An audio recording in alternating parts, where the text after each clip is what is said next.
Hey y'all, what's going on? This is Jackie Marie of Jamie Marie Booklet. So today I am making a video talking about why would I want to work in the hospital as a unit secretary. So this is for those of you who do not work as a unit secretary, but you may be thinking about it. And so a lot of CNAs who are tired of getting their back broken. They may think about becoming a CNA. I'm sorry. They may think about becoming a unit secretary. You also have nurses who are in nursing school. They may become a secretary instead of a CNA if they want to work in the hospital. So it's just like why? What would be what are the benefits of working as a secretary in the hospital? So these are just some of the reasons I have. You love working with people. It's just one of those things. You love working with people and helping them feel better. You know, we got sick people. That's all we got. Well, take that back. We got sick people, then we got pregnant women and things like that. That's not a sickness. That's a condition. But you love working with people and you love helping them. And that's mainly the first quality. A unit secretary so may not be so much hands on with patient care, but we do participate. So we're the ones who make sure they eat. We make sure they get their trays. We make sure if they need blankets or things like that, we'll get that for them. Just it's the little things. It's always the little things that we do that allows us to participate in the care of the patient. Another thing is we're the face, so we're the first ones that people see when they come into the unit, the department, whether it's the patients, the visitors, staff. We're the front line. We are the essential role. Same thing when they call. It's 9 times out of 10, it's us. So not only do we, love working with people and assisting in their care, but we're the first line that people see. Now, there are other reasons. The hospital is different, so it's not um, every day. It's you know, whatever. So, like, if you work at a place and they have parties all the time and every holiday, it's just bubbly. That's not a hospital. Hospital, it could be boring. It could be intense. It could be stressful. That's probably number one. A hospital is stressful. It could be long. The days could be long. It could be tedious, but it is worth it. When you really, really stop and think about it, it is worth it. And he's like, Jackie, how can it be worth it? It is. I mean, because the stress will be there, but it's like a woman when she's in labor, the pain and everything. But then once the baby is born, it's like it cancels it out. So yeah, it could be a stressful day, but it's not stressful every day. You understand? It could be a long day, but it's not long every day. You only work 3 days a week for the most part. Some people work 5 days a week. Now 5 days that could be it depends. As far as long, it just depends on it, you'll know your hospital. So like stressful, it could be so like here during season, which is now, it could be stressful because we have a lot of snowbirds, but it's not long. Well, I mean, it could be long. It could be long if you working a lot. If you working a lot of overtime. Okay, so it could be stressful and long. But then, in the spring and the summer when the snowbirds are gone, it's boring and it's long. Okay, it's boring and long. Okay, So it just depends on your facility how it is. But stress is probably the number one because you can't control things. I've read an article about how people who have AFib, if you look at their job, and this is just something I'm telling you, if you look at their job, they have a job. Well, let me phrase that. People who have AFib, and they broke it down to like the type of jobs they have, and administrative assistants were more likely to have AFib, and so that's like secretaries, okay? And the reason why is because we see a situation, but we have no control. If that makes sense, I was like that when I saw that, I almost fell out because that's me. Because I'm one of those people, um, like especially in the ICU. Because and for those you don't know, I had AFib, okay, atrial fibrillation.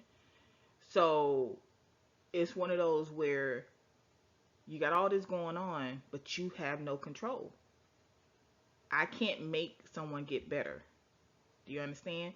I can't make a patient not go outside and smoke. I have no control. Same thing if you're a secretary somewhere else. You have no control of how the business is run. You when it's all said and done, you really don't. You don't control the finances. You don't hire, you don't fire. You have no control, but you see it. And that's why people have heart issues. If if you have someone who has atrial fibrillation, if you work in like that department, just find out what kind of job they have, because um, one of the secretary that worked on the other ICU, she had a heart attack. She didn't have AFib, but she had a heart attack because you can't control. It's something you can't control. You see it, but you don't control nothing, and it just stresses your heart out. I know that seems weird, but it, I, I'm telling you, when I read that article, I almost fell. Okay, because I was like, that's me. I have no control. A nurse can have control because she can participate in helping that patient get better. She can speak to the patient and possibly change their mind and change the outcome of that person's life. She can give them medication that can change the outcome of their life. But a secretary doesn't. We don't do that. We have no control. And so that's where they come in at. But so that's what I mean when I say it could be stressful, because it'll stress you out because you have no control really over the patients. You have control over the phones. You have control over the printer. You have control over the call light. You have control depending on the if you working at like I see like a closed unit. You have control over that. You have control over the door. You might have control over the pantry, like what's ordered, but you have no control of. So like our our pantry in ICU, we the secretaries will order the the stuff for the pantry for like the patients, like the juices and things like that. But then people will come because there's a door that all you gotta do is hit the button. Like when they push the bed in, to come through the double doors, the doors automatically open and you push the patient in the room into the unit on the bed, like 'cause they come from surgery. All you had to do, people from other places would come. All they had to do is just push the button, door open, the pantry's right there. They go get a juice, they go get crackers, they go get, and we had no control. Do you understand? And then we mad because like if you don't get your behind, you don't even work on this. That's not for you. That's for the patients, not for other coworkers. Respiratory. That's for the patient. We have no control. So that's where the stress comes from, because there are things you don't have control over, and that's where it comes from. And it could be boring depending on what unit you work on. So like the other secretary. So let's say because I always work. I don't ever call off. But let's say the other girl, the other secretary, she will always call off as soon as she got 12 hours. As soon as she got 12 hours PTO, she call off. So, uh, so let's say she call off Monday, and so they need a secretary to come over because our sister floor is busy, and the secretary up there, she can't do both. It's too busy up there. So they would need a secretary to float. So they would have a secretary come from maybe the other side of the hospital. They hated coming over to that unit. They hated the ICU, our ICU, because they said it was too slow and it was boring. That was the main thing. It's it's boring because it's just a small ICU. So you just sit there all day. I'm like, and then because I remember one time the one secretary, they used to float over there all the time. She always pulled over there. She was like, I don't know how you lasted so long, because she was like, the nurses are kind of, I already told y'all about the nurses. They. She said, but Jackie's been over there like 4 years. She told me this a long time ago. Jackie's been over there 4 years. She's trying to figure it out how I've been over there and it's slower. I said, well, you just but I find stuff to do. Yeah, I'm one of those. I just don't sit there. I find stuff to do. I try to run a unit. So some people like what you consider an okay unit, other people might find it boring. They hated coming over here because they said it was too slow. And I'm like, yeah, but I understood because like where I came from, it was jumping. I came from the biggest floor. It was always jumping.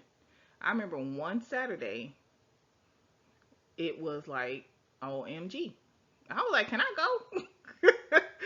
Okay, like, can I go? Because, like, this is ridiculous. We don't clear it out this. Like, that was so rare. That was so rare because we always had two secretaries.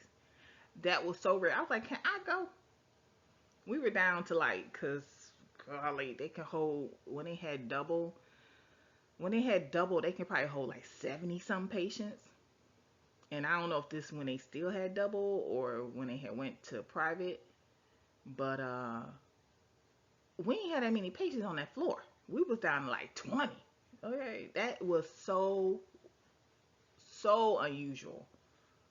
That was rare because that was the only time then it filled back up. But I was like, can I go home? Cause this ain't the business. Cause I don't like being I don't like just not doing nothing. That's not me. So I guess with me working in the ICU, I always go find something to do because I always find something to do. And if you come from a unit where it's busy, well, let me rephrase that. If it's steady and and then you go over there, yeah, it is slow. It's slow to you, but I don't know. I'm just one of those people. I always find something to do. But it depends on where you work. But like I said, the most common thing is it's stressful because you have no control over certain things, and that stresses you out. But one thing you will do is you will meet interesting people. If you do go in the room and talk to the patient, like say you go answer the call light or whatever, you will meet interesting people. You will talk to them, whether they're you will talk to whether they're patients or they're visitors or family or whatever. You will meet interesting people. I guarantee you, working in the hospital, you gonna have some stories. Okay, be like, you gonna have all kinds of stories. My mom's a nurse. She like, don't you just love working in the hospital? Okay, all this craziness because it just be some foolishness just for no reason. Like, just why? Okay, don't you just love working in the hospital? Like, cause you gonna meet some crazy people. You gonna hear some crazy stories. You gonna see some crazy stuff. The doctor's gonna tell you something crazy. Okay, they gonna show you like we this doctor this lady had maggots in her leg, like, and they got the maggots out and they put it in a clear cup, and it was disgusting. You like, how the hell do we get to this point where you got maggots in you? Okay, like, what's really going on? We gotta get case management on top of this because this is some crazy shit right here. Okay, so you gonna meet interesting people, whether it's the patients or the family. You're gonna hear all kind of crazy stuff. Okay, the doctor's gonna tell it. They got this patient on the other floor, blah blah blah. You gonna hear some crazy stuff. Okay, so you will hear it. I guarantee you that. And then 9 times out of 10, you're gonna be at the hospital for a while. The only way you gonna get the only way you leave a hospital if you get tired you just can't do it no more, like you literally get burnt out, which happens, or yeah, it's time to go. Okay, because you gonna if you work 3 days a week, you gonna look up and you gonna be there 4 years. You were like, oh my god, hi, I've been here 4 years. Like literally, that's how it works in hospitals. You look up and it's 4 years later. You look up, it's 6 years later. Like literally, that is how it is in hospitals. That's why you have nurses that have been there since, like I was telling you about the one lady, the mean one. She been there like 40 some years. I'm like, how you be here? How you been here that long? 35 years. Because you just look up. You look up and it just flew by. You don't have babies up in there, your kids, people like, oh my God, I remember when they were little. I remember, like, seriously. You remember when people got married? Oh my God. Like, you literally will be there for a long time. So, like I said, the only time somebody really leave a hospital is they get burnt out or if it's just time to go. One of those things. Another thing is there will always be something that needs to be done. Like I don't know how people just sit around. It's too much. It's too much going on. It's too many moving parts in a hospital for stuff not to be done. If that makes sense, it's just too much.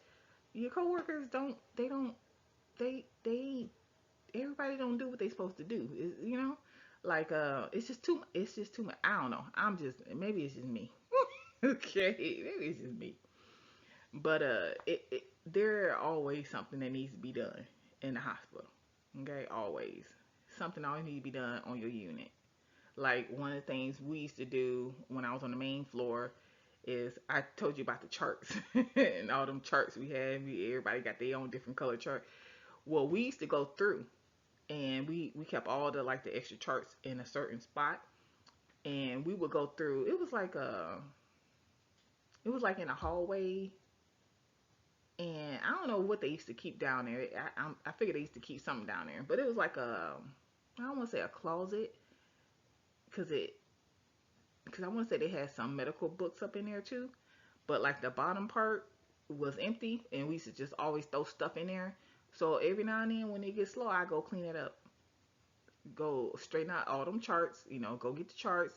No, okay, I'm gonna take these over to so and so unit. I would literally get a wheelchair with all the charts and take them back their charts, because I don't think they really came to our unit to get the charts. But so I would get a wheelchair, put all the I probably do this like once a month. Put all the other floors charts on a wheelchair and then go around the hospital and give them their charts. Cause I will be going through that area and cleaning it up and straightening it up and wiping it down, and cause I gotta stay busy.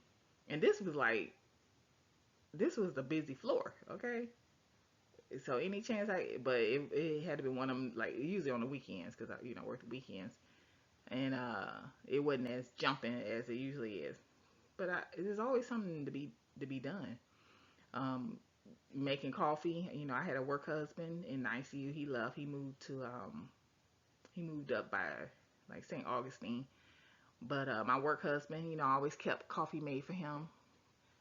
The other nurses, they were like, "Can you make a cup of coffee?" I was like, "No." Wow, I don't even like y'all. But then my work husband, I always kept coffee. They were like, "How do you make? We ask you to make coffee. You don't make coffee for us." But when he worked, you always keep a fresh pot all times. Okay, for my work husband. All right. But they asked me, I'm like, no. Now, why is it that when he want coffee, because that's my work husband. So, that's just some of the reasons. Of course, you answer the phone, and and the call light and all that stuff. But there's more to being a secretary than all that.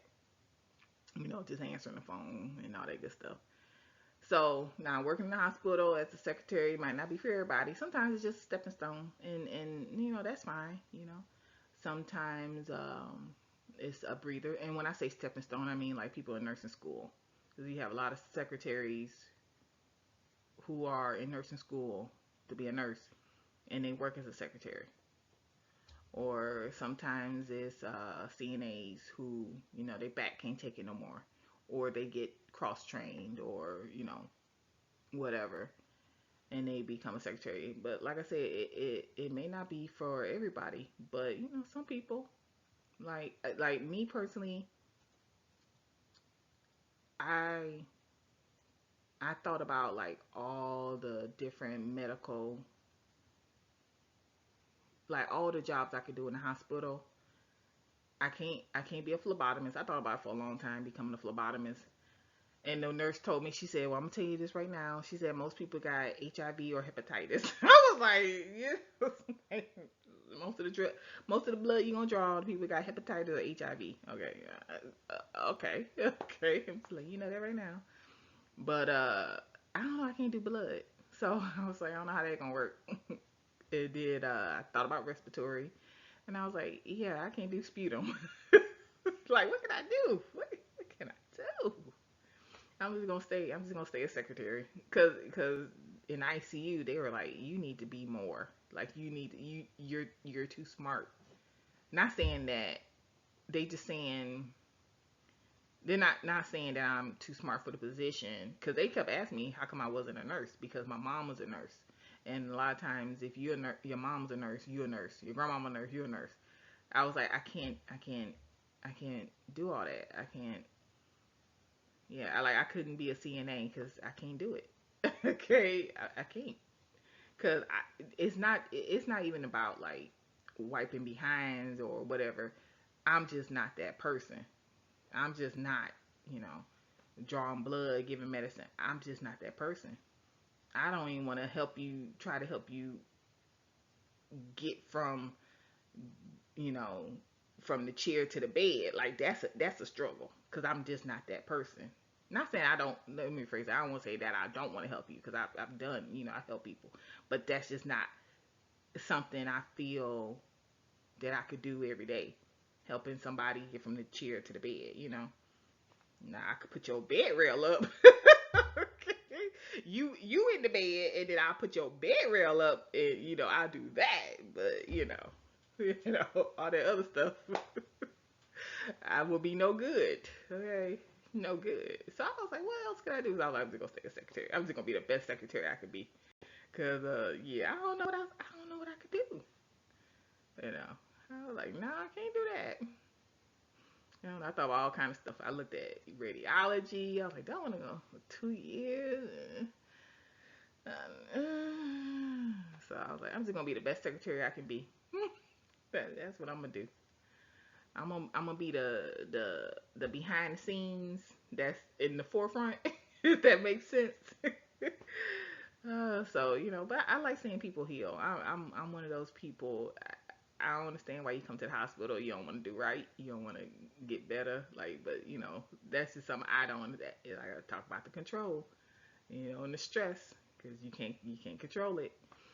So, but yeah, working in the hospital as a secretary is not for everybody. Like I said, sometimes people just use it as a stepping stone, which is fine, because we need as many people as we can in the position, and then of course as many people as we can in the medical field. So that's not an issue. But yeah, those are just some of the reasons why, if you're thinking about it, you're on the fence. Why should you? And so if you got any questions or comments, you can put them below. You can follow me on my blog. That's where I talk about being a health unit coordinator. And I will talk to you later. Bye.